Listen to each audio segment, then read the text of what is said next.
Hello guys. Kain tayo ng pansit canton.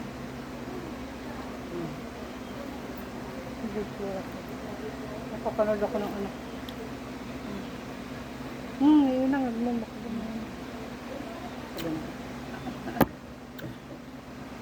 Sabi niya. Hello guys. Kain tayo. Mukbangers. Tayo po Ay. kakain. May pansit canton kami dabaw ni Besh.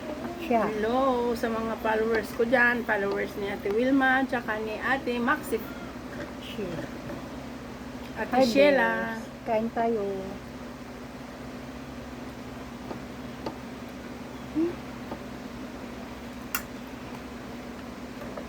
Pansit canton.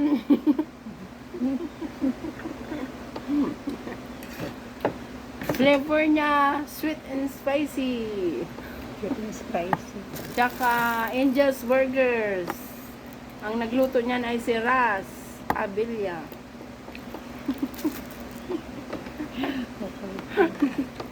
Hindi na ako kakain ng kanin sa bahay namin kasi may kanin na dito.